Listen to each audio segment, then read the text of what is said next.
Arsenal have just lost to Watford 2-1.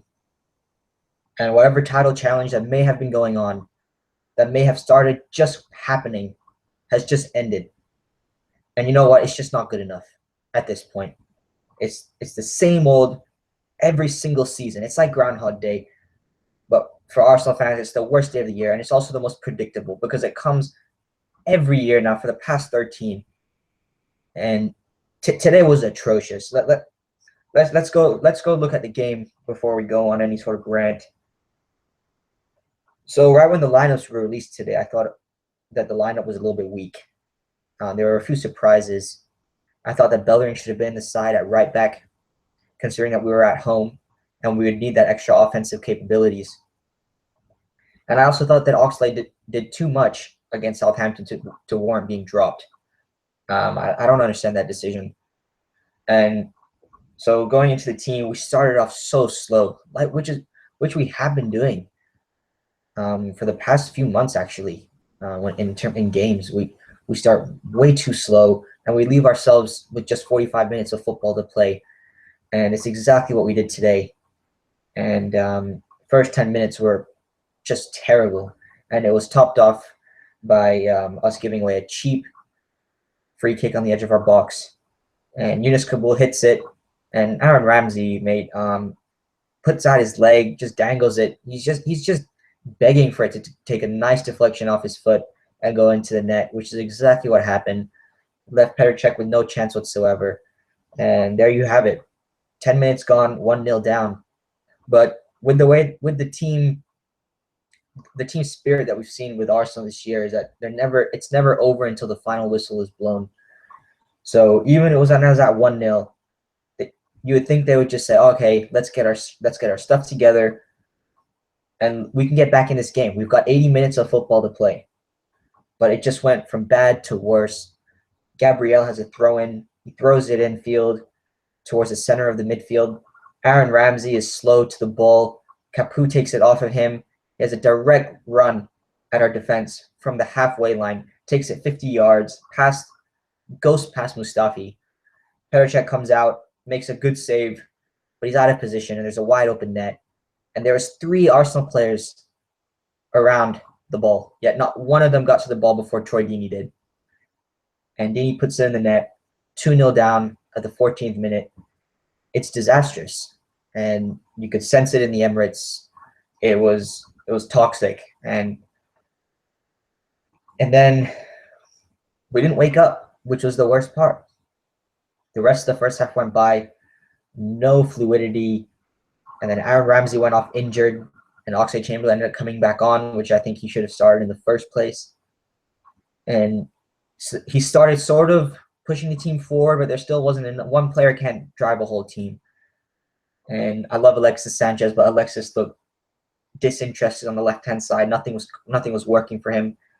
Giroud was giving the ball away for fun, and there was no crosses going into him. Coquelin was not playing good at all today. I thought he had a very, very poor game. But the whole team was just really, really, really disgraceful in the first half. Shades of Bournemouth away. Honestly, could potentially be even worse today, honestly. Consider that it's at our home stadium. That's supposed to be a quote-unquote fortress. And we go into the half 2-0 down, having not created much, to be honest. And we come out for the second half. There's actually a change made at halftime. That's how bad things were. There was a change at halftime, which is almost unheard of by Arsene Wenger. Giroud made way. He was quite poor. And Theo Walker came on to try and inject some pace into our attack.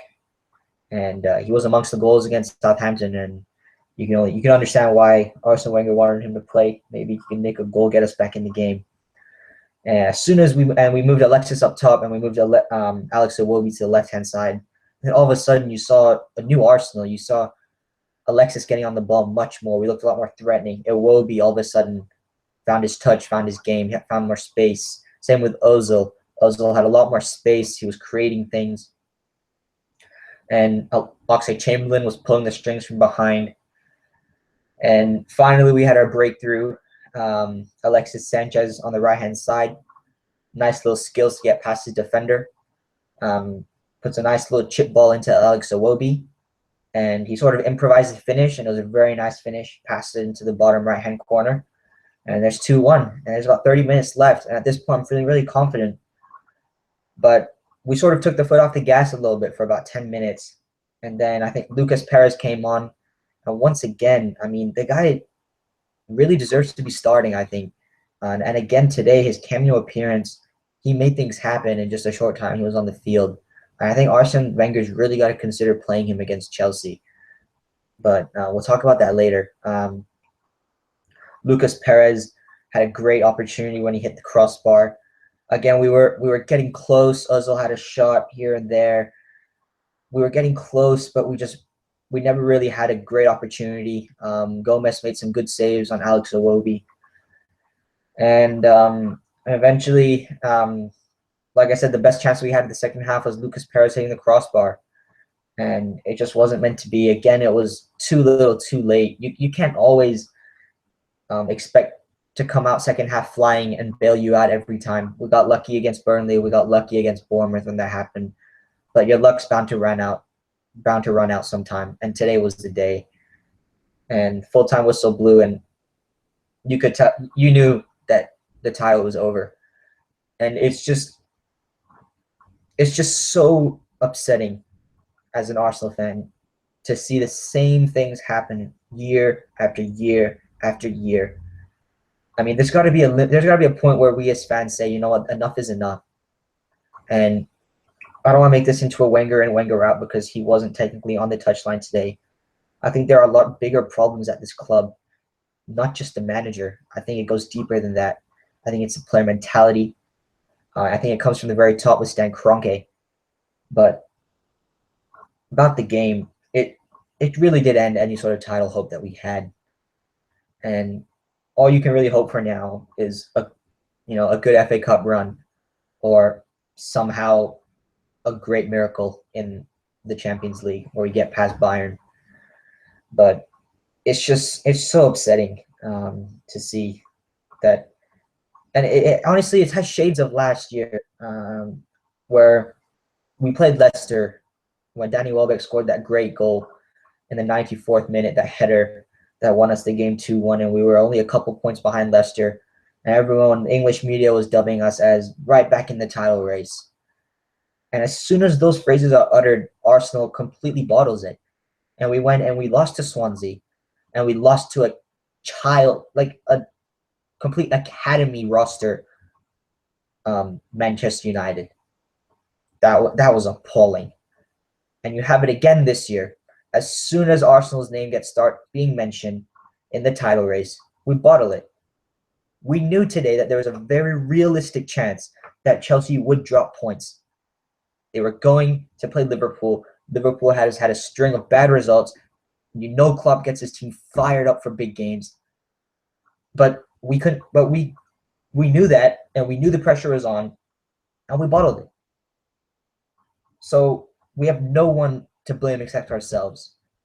And I think there's only so much we can take. We have to start looking forward. We have to start thinking, we can't do this anymore. We've got players like Alexis Sanchez and Mesut Ozil who are in serious. We have serious contract issues with those two, because there is a very realistic chance that we lose both of them this summer. And if that happens, we are in deep trouble as a club. Because what message does that send to any top-class player that we want to try and get? Maybe if they both leave, who are we going to recruit? How can we convince them that, yeah, we are a good project for you to come join in? We're going to challenge on all fronts. They're just going to say, well, why did these two world-class players leave then? It's not good enough. It really is poor. And what they did today. And we head to Chelsea, to Stamford Bridge on Saturday. And let's be realistic, guys. If we play like that, the way that we played today in the first half, it's going to be worse than it was a few years ago, 6-0. Because the way that that wasn't even a title-winning Chelsea team. This is a 9 points clear Chelsea team. They will rip us to shreds. We have to buck up our ideas if we want to seriously just restore pride.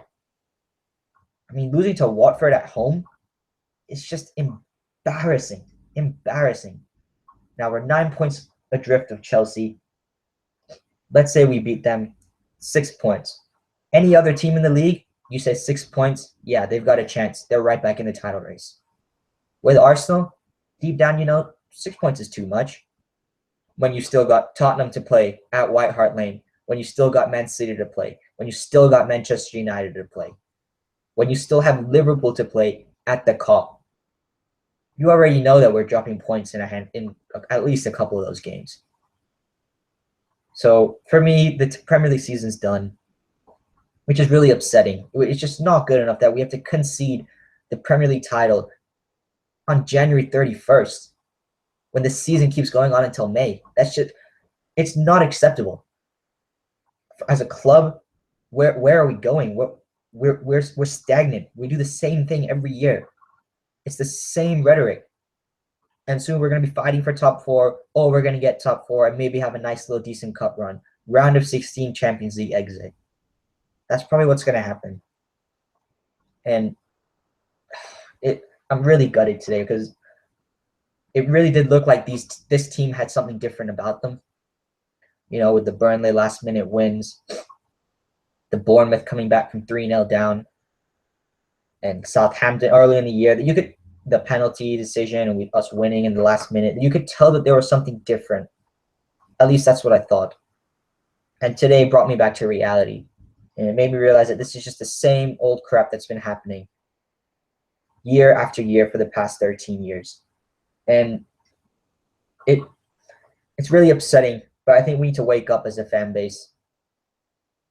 This summer, I think there needs to be a real change at the club if we want to start moving forward. And if that means taking a step back, then I guess that means taking a step back. But I'm absolutely gutted today.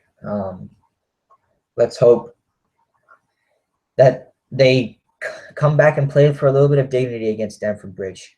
Against Chelsea. It's been enough for me. On what is an absolute piss poor performance. And hopefully it's a better video coming up on Saturday. Let's hope the Gunners do us proud.